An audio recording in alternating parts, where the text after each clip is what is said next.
dans ce nouvel épisode des Harry contre-attaque. Nous espérons que vous avez aimé cette musique d'introduction qui est Nobody Like You de Four Town.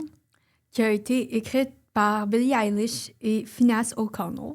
Et cette musique, on la retrouve dans le film Turning Red. Dans le fond, vous devez vous demander, encore une fois, quelle place ont les relations internationales dans ce beau petit film d'animation? Mais avant toute chose, je tiens à dire bonne fête au Canada. Okay. Effectivement, aujourd'hui, c'est la fête nationale du Canada. Oui, nous sommes le 1er juillet 2025. On n'oublie pas, entre la fête du Québec et celle des États-Unis, il y a celle du Canada le 1er juillet, folks. Oui, et on tenait à célébrer cette fête en vous sortant un épisode spécial avec 2 films canadiens, dont Turning Red. Donc, sans plus attendre, on se lance. Alors, pourquoi on a pris un film d'animation pour parler de relations internationales? On analyse ce film parce que le soft power canadien est plus timide que le soft power américain. Oui, et dans ce film-là, on s'entend qu'il a été produit par Disney et dirigé par une Canadienne. On voit vraiment une belle représentation de la culture canadienne, de se propager à l'international. C'est surtout que même si l'histoire se centre sur des une Canadian-born Chinese, une jeune fille qui est née en Chine, mais par la suite, ses parents ont immigré au Canada, à Toronto, pour être plus précise. C'est bien beau tout ça, là, mais pour ceux qui n'ont pas vu le film ou qui ont envie de le voir, est-ce que tu serais capable de me résumer ce film? Donc, c'est l'histoire de Mei Mei, c'est son petit nickname, qui est la fille parfaite de sa mère chinoise. Ils tiennent ensemble un beau petit temple dans la ville de Toronto. Elle va à l'école, elle a 3 super bonnes amies. Et un jour, quelque chose d'incroyable lui arrive. Elle se transforme en panda roux. Dans le fond, sa mère lui apprend que leurs familles ont été bénies par une déesse qui est représentée par un panda roux. Et chacune des femmes de leur famille ont ce moment où ils deviennent un panda roux et ils doivent accomplir un rituel pour le sceller. Parce qu'aujourd'hui, ce qui était avant une bénédiction, parce que leur ancêtre a obtenu ce don pour protéger son village, alors que tous les hommes étaient partis à la guerre. C'est pourquoi c'est les femmes qui obtiennent ce pouvoir-là et non les hommes. À cette époque-là, on s'entend que c'est plus utile étant donné qu'il n'y a plus de village à protéger et sa famille a immigré au Canada. Donc, il n'y a plus de danger, donc c'est plus nécessaire, c'est plutôt un handicap à vivre une vie normale. Et donc, sa mère lui assure qu'ils vont régler le problème. Il s'agit juste qu'elle reste chez elle, puis qu'elle contrôle la transformation du panda parce que plus elle se transforme, plus ça va être difficile de contenir la bête et de revenir à un état permanent d'humaine. Sauf que les choses ne se passent pas comme prévu. Parce que Mei Mei, dans le fond, c'est une préado qui veut aller voir un concert. De Four Town. Exactement, qui passe à Toronto, qui est un peu l'équivalent de BTS. Donc, le groupe de K-pop. C'est coréenne, donc c'est un peu leur penchant. Et ils annoncent qu'ils vont faire un tour en Amérique du Nord. Une tournée. Exactement. Et donc, elle veut le voir. Et donc, elle va décider d'utiliser son panda roux pour récolter de l'argent pour pouvoir payer à elle et ses amis des billets.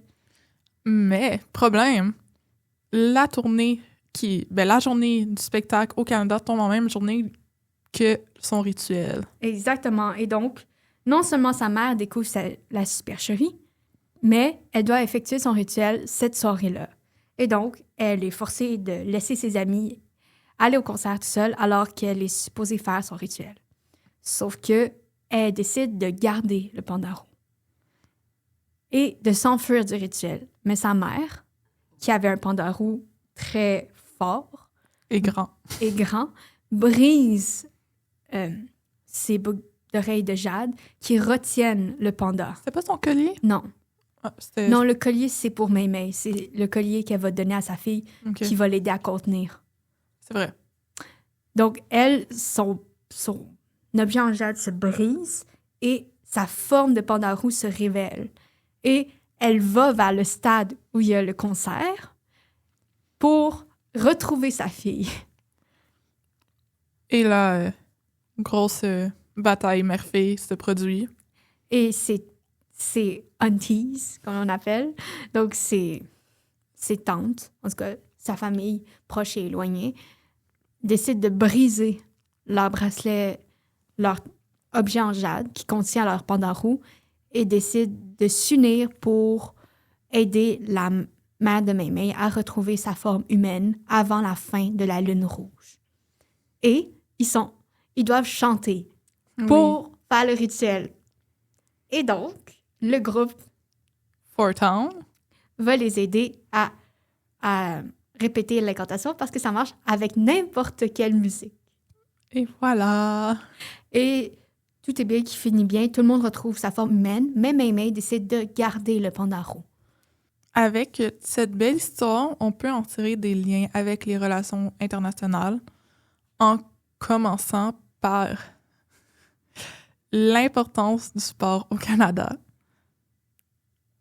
Oui, parce que je vois à tes yeux interrogateurs, Anne, que tu ne vois pas où je veux en venir, mais si on porte bien attention, dans le film, il y a une représentation de la culture canadienne avec le sport, en particulier le hockey, parce que, par exemple, une des premières scènes du film, c'est son directeur qui parle au téléphone. Derrière lui, il y a une affiche d'une partie de hockey avec une victoire de la Coupe Stanley.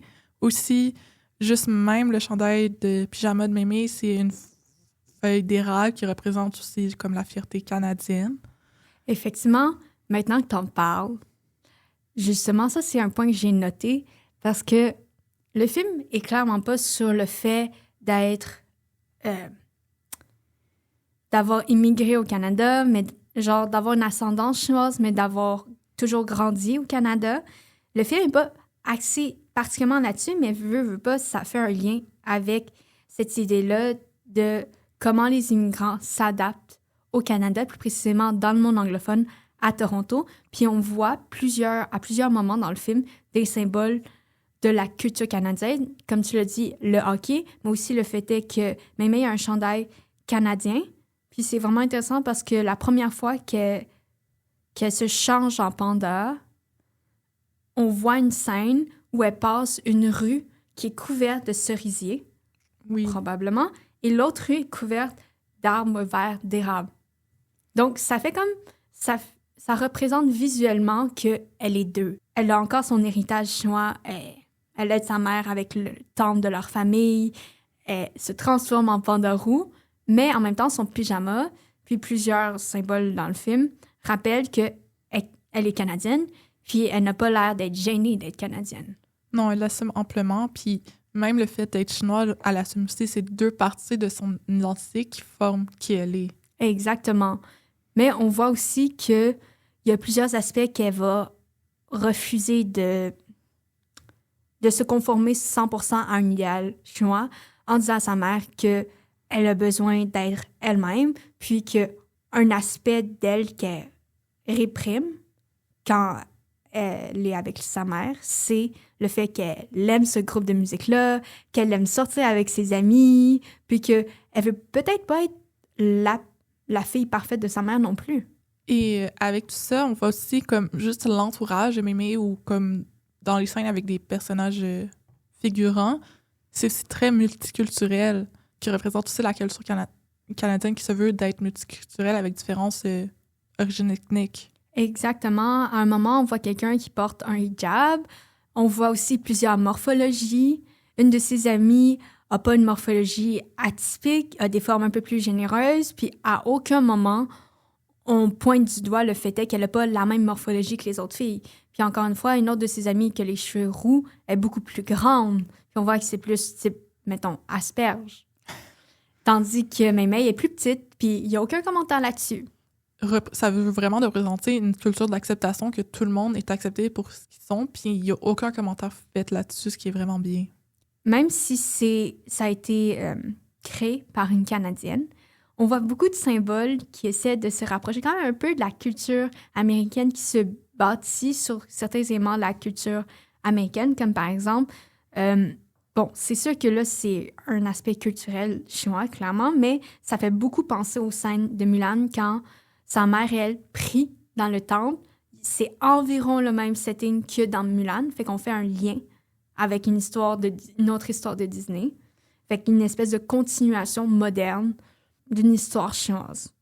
Il y a un autre élément que je pense que serait pertinent d'aborder. Ça va un peu en lien avec ce que tu viens de dire, c'est la présence de l'histoire, parce que dans le fond, tu viens de mentionner Mulan, que c'est comme une continuation, mais là, on voit aussi que ses origines chinoises, l'histoire que sa famille a connue en Chine fait toujours partie d'elle, comme on l'a dit au début, donc c'est vraiment une continuité dans l'histoire de sa famille. C'est vraiment une continuité de l'histoire de sa famille parce que, donc, amener leur histoire au Canada, c'est pas parce qu'ils ont quitté leur pays d'origine que leurs racines s'effacent. Par exemple, quand la mère de Mémé lui explique pourquoi ils ont ce pouvoir-là, on voit un parchemin qui est, semble-t-il, fait avec de l'encre de Chine. Il y a plusieurs peintres célèbres que je ne saurais nommer, mais vous avez ces peintures-là en tête probablement. Sauf que, à la différence d'une peinture traditionnelle faite juste avec de l'encre, on voit qu'elle est coloriée, ce qui est plutôt inhabituel pour ce type d'art-là qui se veut juste avec de l'encre de Chine, théoriquement.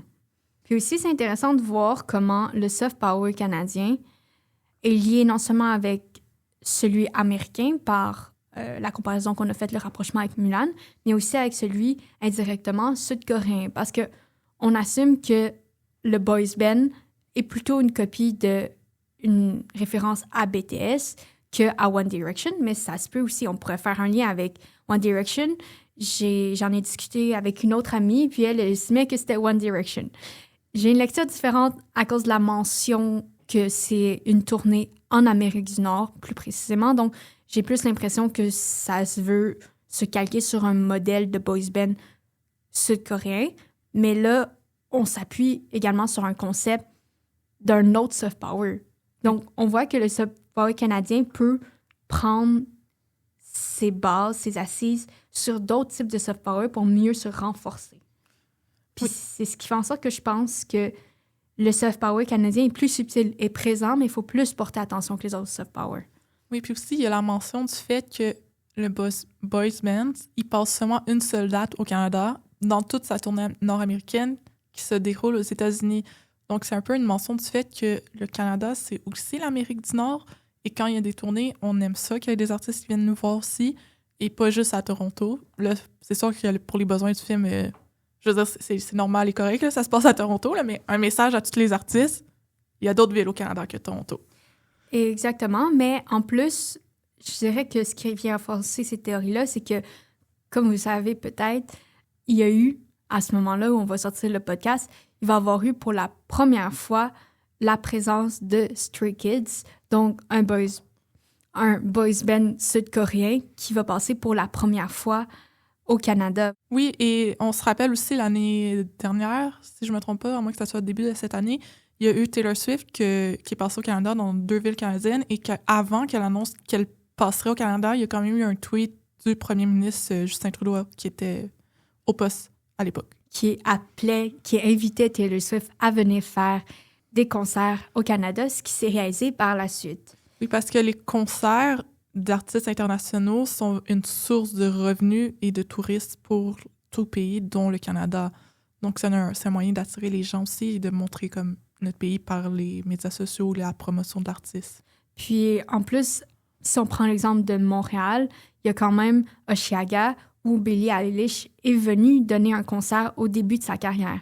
Donc, c'est quand même, on peut pas dire que les villes canadiennes sont pas un potentiel tremplin de popularité pour des artistes après mondialement connus. C'est juste que c'est un tremplin qui est moins souvent utilisé. Exactement, même s'il y a une volonté d'avoir ces artistes-là, il s'agit juste de s'équiper de stades qui ont un toit et qui sont rénovés. Par exemple, le stade olympique. Vous avez compris notre message? S'il vous plaît, faites-le circuler. Donc, ça conclut pas mal notre analyse de Alerte rouge. Donc, vous comprendrez pourquoi on complète cet épisode spécial sur le Canada avec Blackberry, parce qu'on trouve que Turning Red, c'est juste la pointe de l'iceberg quant au soft power canadien. Oui, puis aussi, Turning Red, on en parle parce que c'est un bon exemple que même dans des films carrément sur un autre sujet, on voit la présence de relations internationales et de soft power, même si l'entièreté du film est sur un sujet entièrement différent. Là, on vous parle de Blackberry, qui est un film qui est sorti en 2023, un film aussi canadien, mais qu'on n'a pas tant entendu parler. Le film c'est un film fictif inspiré d'événements réels. Il s'est basé sur un livre qui a été écrit par deux journalistes, si je ne me trompe pas, qui ont documenté la crise de BlackBerry. Parce que, comme on a pu l'apprendre dans le film, et peut-être que je vous apprends en ce moment, BlackBerry est une entreprise canadienne. Que se passe-t-il dans le film autre que tout ça, Anne? Donc, ce film-là se veut comme les films qui ont été faits sur Facebook, Apple. Donc, vous avez probablement en tête ces films-là qui se basent sur les fondateurs de ces deux compagnies entreprises-là. Et donc, ça se veut un peu comme ça, raconter l'histoire des fondateurs de BlackBerry. Les fondateurs se nomment James, Mike et Doug. Donc, on suit leurs aventures. Mike et Doug vont rencontrer James, mais qu'on l'appelle Chin dans le film. Exactement, parce que dans le fond, ils sont supposés faire un pitch de vente à Jim, qui représente une compagnie qui manufacture des pièces de téléphone, d'après ce que j'ai compris. Sauf que ce pitch-là ne se passe pas bien. Non, vraiment pas. Sauf que Jim, après un gros meeting, et sabote ses chances de demeurer dans la compagnie et se fait renvoyer. Et il va faire une offre à Mike et Doug pour embarquer avec eux dans leur compagnie, en échange d'un poste haut placé. Oui, 50% des parts de CEO. Finalement, ça va être 30% à ma connaissance. Oui. Puis à partir de ce moment-là, la présence de Jim va leur permettre de croître beaucoup en tant que compagnie. Mais on se rend compte que Jim perd un peu le contrôle et décide souvent de faire cavalier seul. Puis au final, on se rend compte que plus ça avance, plus leur compagnie grossit, plus ils ont besoin d'avoir un management serré et moins Mike est près de Doug. Et Doug va finir par quitter l'aventure, vendre ses actions. Et le film se finit, contrairement à celui sur Steve Jobs et sur Mark Zuckerberg, va se finir beaucoup plus en descente aux enfers que ces deux autres films-là. Parce que le but de ce film-là n'est pas de créer une légende, mais bien de raconter l'histoire tout simplement le plus fidèlement à la vision des réalisateurs possible.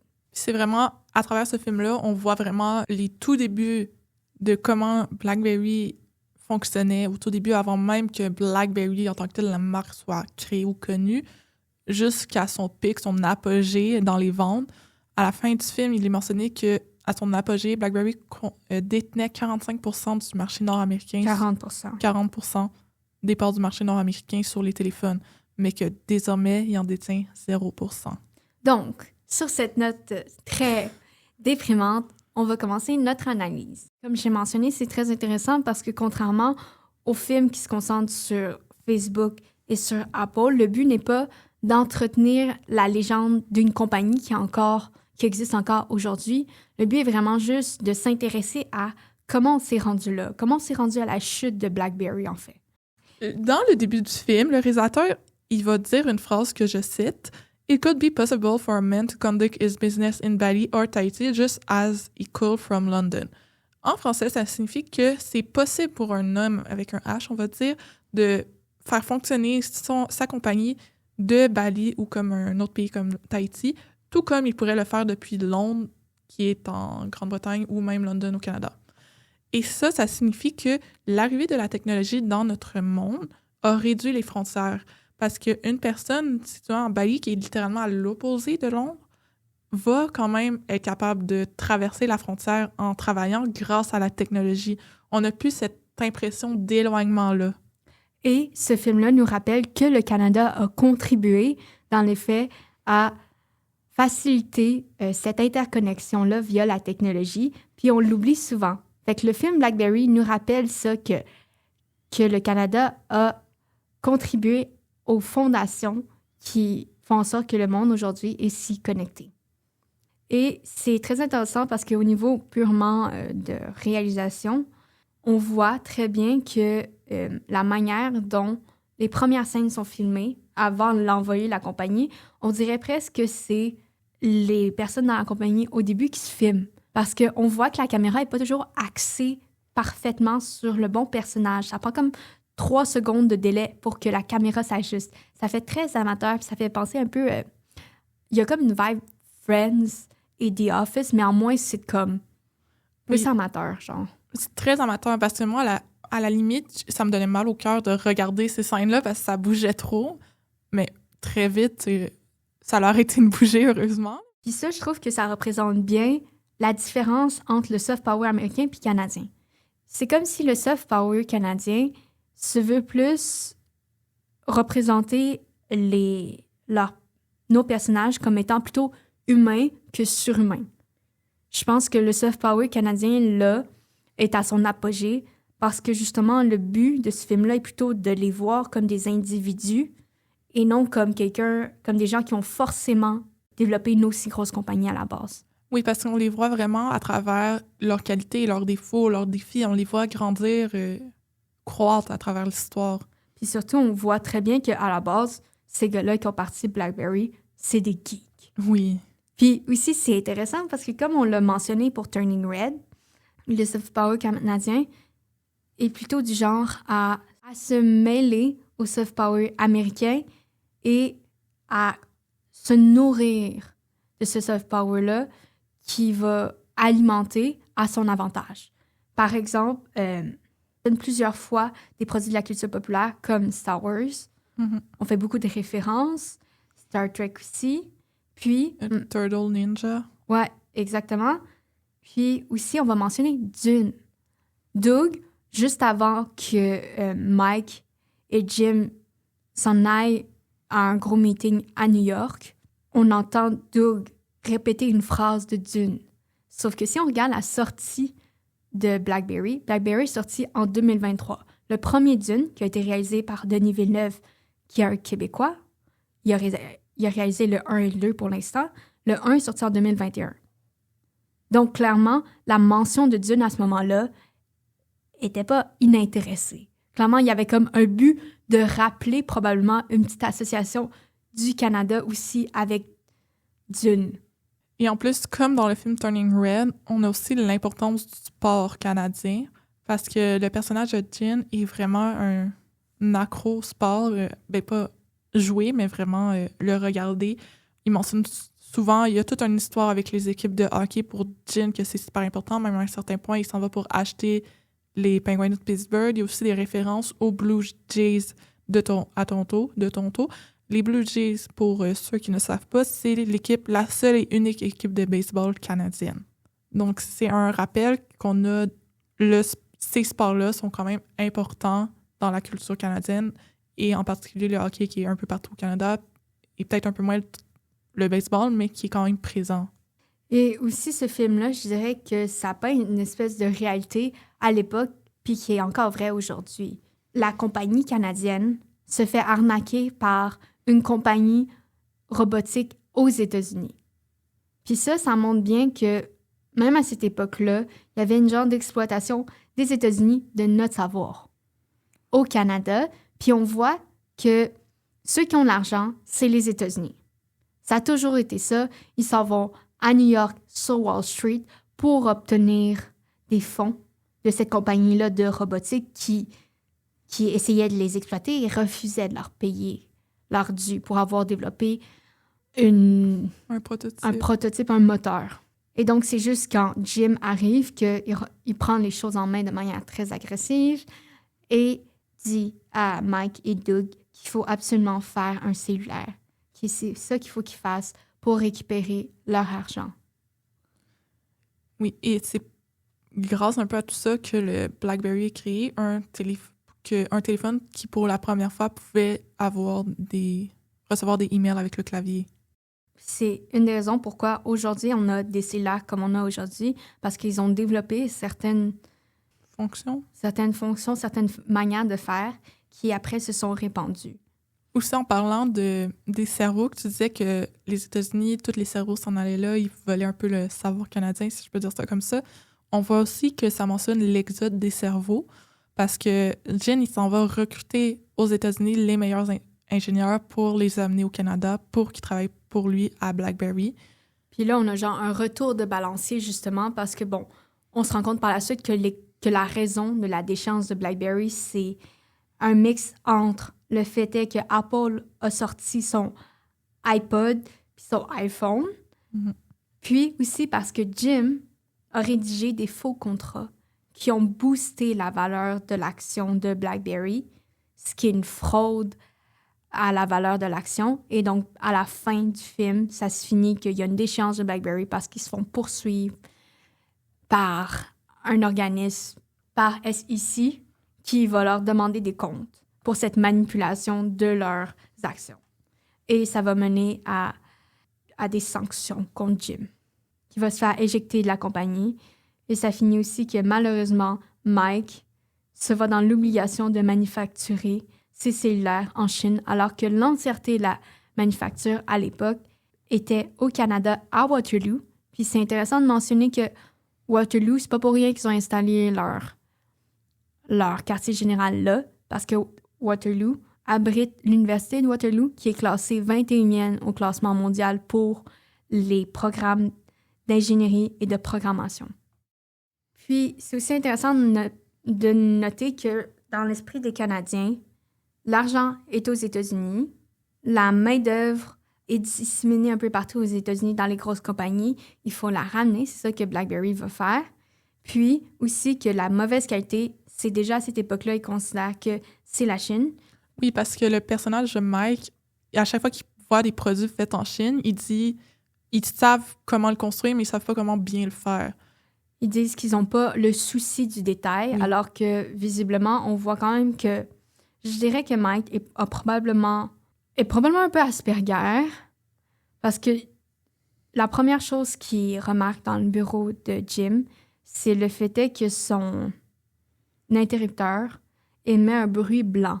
Mm-hmm. Et la première chose qu'il fait, c'est le réparer, en disant que ce n'est pas de la bonne qualité et que ça ne marche pas et que ce bruit de fond-là est dû au fait qu'à l'époque, il y avait beaucoup moins un souci des détails. Aujourd'hui, je dirais que si on regarde nos propres cellulaires puis les différentes composantes, je dirais qu'on n'entend plus ce bruit sourd-là, là.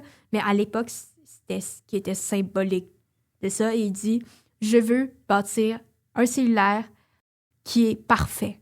Et c'est le moment où il lâche cette perfection-là que BlackBerry meurt, en fait. Oui, parce que à la fin, il va se retourner vers la Chine parce que c'est plus cheap, là, c'est moins coûteux. Puis il n'y a pas le choix parce que le départ de Jim l'a probablement mis à mal. Puis la sortie des nouveaux produits de Apple aussi a rendu la compétition difficile. Puis je trouve que, contrairement au film avec Zuckerberg, que si je me souviens bien, ça se finit par lui qui doit signer un contrat pour dédommager sa blonde de l'époque quand il a commencé Facebook. Puis c'est comme une petite chute, mais dans les faits, c'est pas une vraie chute parce que ça veut entretenir la légende de Facebook et le mythe créateur de Facebook. La différence avec le soft power américain, c'est que les films sur les créateurs de Facebook et de Apple cherchent à asseoir un espèce de mythe fondateur qui fait vivre leur légende et qui rend la compagnie un peu mythique. Tandis que BlackBerry, c'est pas ça le but, encore une fois, je le répète. Puis c'est plutôt un avertissement, peut-être, puis de se dire que même si on est au top, ça veut pas dire qu'on peut pas redescendre. Puis malheureusement, ça nous met face à une certaine réalité qui est très pessimiste, c'est qu'au Canada, encore aujourd'hui, on a fini par être dépendant du soft power américain pour faire vivre le soft power canadien.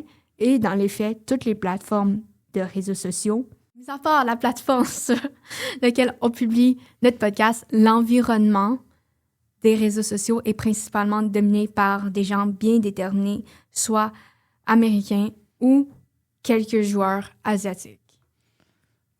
Et donc, ça nous amène à faire un lien avec ce qui se passe aujourd'hui. C'est rare qu'on fait un appel à l'actualité dans notre podcast direct, mais là, on pensait qu'en cette fête du Canada, c'était nécessaire. Et en conclusion, le film de BlackBerry nous rappelle que, en tant que Canadien, on est capable de faire des cellulaires, on est capable de faire la même chose que tout le monde. Il s'agit juste de se donner le temps et la volonté de le faire.